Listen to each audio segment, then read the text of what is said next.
La parole est à Monsieur Éric Pliez pour le groupe Paris en commun. Merci Madame la maire. Oui, je tenais à intervenir sur cette délibération qui permet de soutenir 10 projets associatifs dans les 11e, 14e, 18, 19e et 20e arrondissements.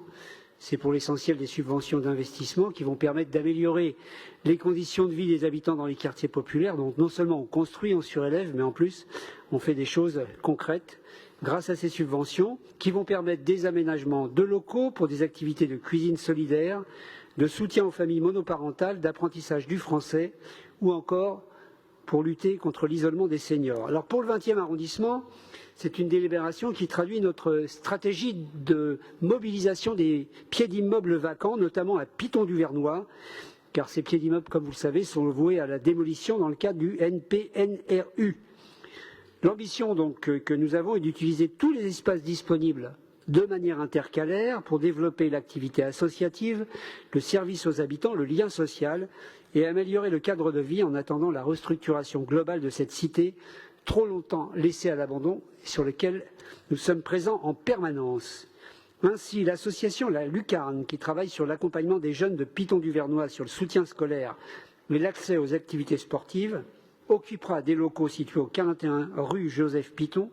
Ça va leur permettre d'assurer confortablement des permanences de soutien scolaire avec un soutien de 12 103 € pour réaménager le local et l'équiper en matériel informatique. De même, nous avons permis au REFER.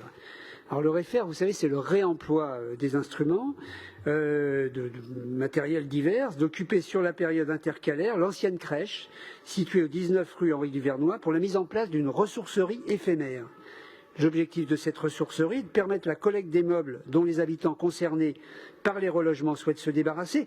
Indirectement, ça évitera aussi les dépôts sauvages, tout en permettant à ceux qui le souhaitent de se fournir en meubles et de s'en procurer à bas prix.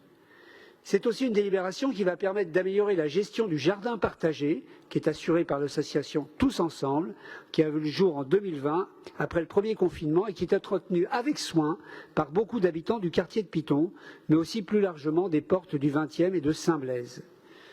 La ville investit également en faveur de la signalétique des associations du quartier du Bas-Belleville.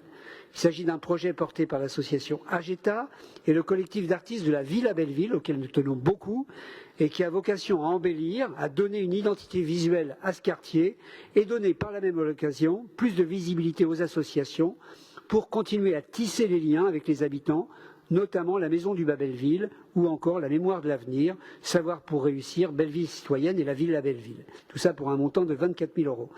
Tous ces projets, c'est ça que je voulais souligner, concourent à la revitalisation des quartiers populaires du 20e en s'appuyant sur les dynamiques associatives, sur la participation directe des habitants et sur l'accès aux droits. Pour ces raisons, je vous invite à voter cette délibération. Merci.